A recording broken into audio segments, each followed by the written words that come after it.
This channel does not promote any violent, harmful, or illegal activities. All content provided by this channel is meant for an educational purpose only.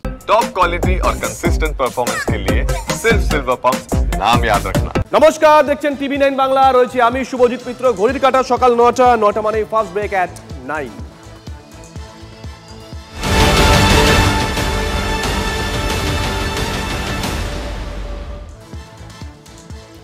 আর আজকে সবথেকে বড় প্রশ্ন, যোগ্য চাকরিহারাদের ভবিষ্যৎ কি নতুন মোড় নেবে?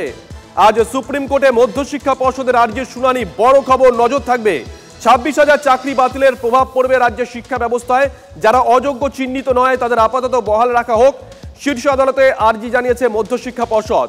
আর কি আর্জি জানিয়েছে, ঠিক কি বয়ান দেওয়া হয়েছে ওই আবেদনে? সোমা আমাদের সঙ্গে রয়েছেন, আমাদের সহকর্মী। যাব সোমার কাছে। সোমা,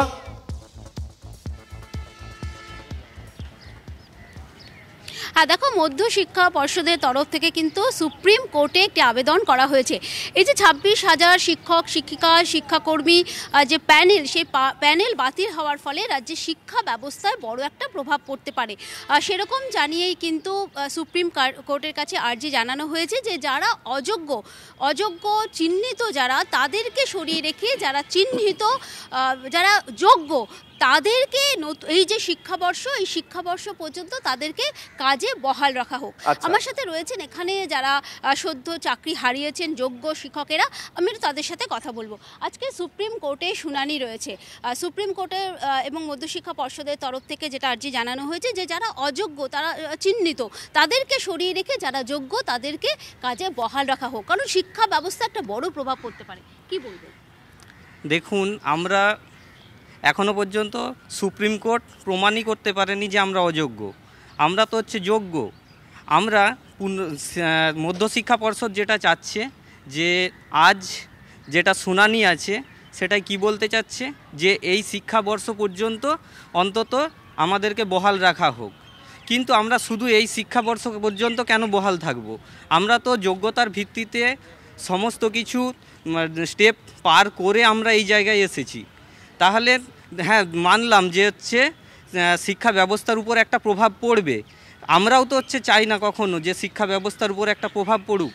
তাহলে আমরা যেমনভাবে 7 বছর আমরা সার্ভিস দিয়ে আসছিলাম, সেভাবে আমরা 7 বছর কেন, আমরা সারা জীবনই হচ্ছে সার্ভিস দিতে চাই। মানে বুঝতে পেরেছি সুমা, বুঝতে পেরেছি তাদের একটাই দাবি, শুধুমাত্র এই একটা শিক্ষাবর্ষ নয়, তারা যোগ্য, তারা চাইছেন তাদের চাকরিটা সুনিশ্চিত করা হোক। পাশাপাশি সেদিন থেকে আরেকটা প্রশ্ন উঠছিল, আজকে হঠাৎ করে এতদিন পর মধ্যশিক্ষা পর্ষদের টনক নড়লো।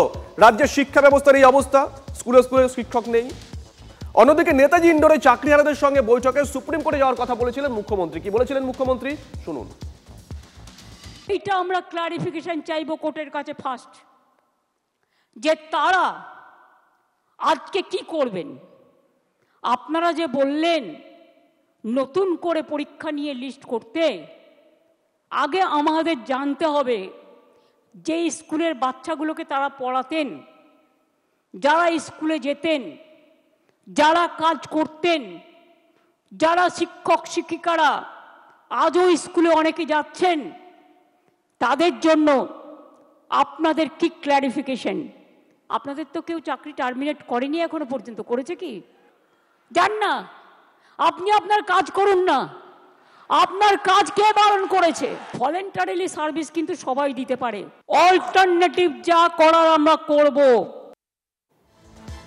এদিকে টিভি9 বাংলায় এক্সক্লুসিভ সাক্ষাৎকারে সুপ্রিম কোর্টের রিভিউ পিটিশনের কথা বলেছিলেন ব্রাত্য বসু। ঠিক কি বলেছিলেন শুনুন। মানে রিভিউ পিটিশন যদি আদালত অ্যালাউ না করে তাহলে এদের চাকরি ফিরে পাওয়ার কোনো রাস্তা নেই? কোনো রাস্তাই নেই।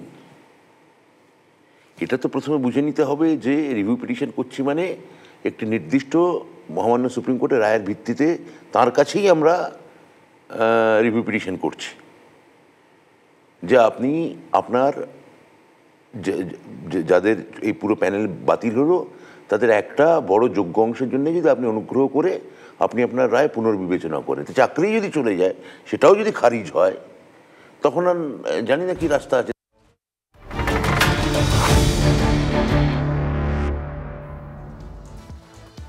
আজকের আরো একটা বড় খবরের দিকে নজর থাকবে। আজ পার্থ চট্টোপাধ্যায়ের জামিন মামলার শুনানি। সিবিআইয়ের প্রাথমিক নিয়োগ দুর্নীতি মামলায় জামিনের আবেদন করেছিলেন প্রাক্তন শিক্ষামন্ত্রী সুজয় পাল আমাদের সঙ্গে রয়েছেন, আমাদের সহকর্মী টেলিফোনে। সুজয়, সিবিআইয়ের তরফ থেকে কি যুক্তি দেওয়া হয়েছিল? পাশাপাশি এটাও জানতে চাইবো, আজকে যদি পার্থ চট্টোপাধ্যায় জামিন পান, জেল মুক্তি কি হচ্ছে? আজকে পার্থ চট্টোপাধ্যায়ের ভাগ্য নির্ধারণের দিন বলা চলে। তার কারণ প্রাথমিক নিয়োগ দুর্নীতি মামলায় বা সিবিআই প্রাথমিক নিয়োগ দুর্নীতি মামলায় পার্থ চট্টোপাধ্যায় জামিন চেয়েছিলেন বিশেষ সিবিআই আদালতে। সেই মামলায় দীর্ঘ শুনানি হয়েছে এবং যে শুনানিতে সিবিআই তরফ থেকে বলা হয়েছে যে ওই মার্কশিট নষ্ট করেছিলেন পার্থ চট্টোপাধ্যায়, নির্দেশে নষ্ট হয়েছিল এবং কিংপিন পার্থ চট্টোপাধ্যায়, তার জামিন কোনোভাবেই দেওয়া যাবে না। সুতরাং সেই অর্ডার রিজার্ভ রয়েছে এবং আজকে বিচারক শুভেন্দু সাহা তিনি এই মামলায় পার্থ চট্টোপাধ্যায়ের ভাগ্য নির্ধারণ করবেন, অর্থাৎ পার্থ চট্টোপাধ্যায় জামিন পাবেন কি পাবেন না সেটা জানা যাবে আর কিছু সময়ের মধ্যে। বেলা গড়ালেই স্পষ্ট হয়ে যাবে যে আদালত কি আদেশ দিল। সেক্ষেত্রে সিবিআই তরফ থেকে বলা হচ্ছে তারা যে সমস্ত যুক্তি সামনে এনেছে তাতে পার্থ চট্টোপাধ্যায় জামিন হওয়ার সম্ভাবনা খুবই ক্ষীণ বা খুবই কম, কিন্তু যদি তিনি জামিন পান তাহলে তার কিন্তু এখনই জেল মুক্তি হবে না। তার কারণ এসএসসি সহ আরো একাধিক মামলায় তিনি কিন্তু তার নামে চার্জশিট পেশ দাখিল করা হয়েছে। যদিও ইডির প্রাথমিক নিয়োগ দুর্নীতি মামলায় পার্থ চট্টোপাধ্যায় সুপ্রিম কোর্ট থেকে নজর থাকবে। সুজয়, নজর থাকবে, নজর রাখো।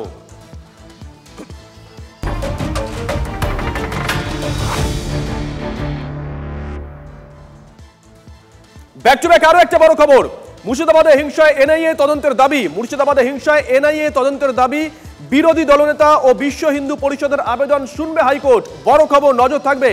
শ্রাবন্তী আমাদের সঙ্গে রয়েছেন টেলিফোনে, আমাদের সহকর্মী। শ্রাবন্তী, কোন বিচারপতির বেঞ্চ এই আবেদনটা শুনবে? আবেদনে কি কি বলা হয়েছে? গতকাল প্রধান বিচারপতির এজলাসে 3টি মামলা শুনানির জন্য আর্জি জানানো হয়। 3টি মামলাই দায়ের করার অনুমতি দিয়েছিলেন প্রধান বিচারপতি। সেই মামলাগুলি আজকের একত্রে বিচারপতি সৌমেন সেনের ডিভিশন বেঞ্চ শুনবে। এর আগে যেহেতু শনিবার বিশেষ বেঞ্চ গঠন করে দেওয়া হয়েছিল যে মুর্শিদাবাদ এবং মালদাহে যে ধরনের অসুবিধা হচ্ছে তাতে সিআরপিএফ মোতায়েন করা হোক, যেহেতু মামলাটি বিচারপতি সৌমেন সেন শুনেছিলেন তার ঘরে এই সমস্ত মামলা দায়ের করা হয়েছে, এই মামলা পাঠিয়ে দেওয়া হয়েছে। আজ বেলা 12টার সময় এই সংক্রান্ত 3টি মামলা অর্থাৎ মুর্শিদাবাদে এনআইএ তদন্ত হবে কিনা সেইটা সহ বাকি ঘর ছাড়া যারা হয়েছেন তাদের ক্ষতিপূরণের মামলা, সেটা যেমন বেলা 12টায় হবে। গুরুত্বপূর্ণভাবে ওই মামলাতে রাজ্য এবং কেন্দ্র উভয়ই আলাদা আলাদা করে তাদের যে রিপোর্ট অর্থাৎ কেমন অবস্থা রয়েছে শনিবারের পরে, সেখানে আদৌ নিয়ন্ত্রণে রয়েছে কিনা পরিস্থিতি ইত্যাদি সংক্রান্ত রিপোর্ট পেশ করবে। শুভজিৎ, নজর থাকবে শ্রাবন্তী।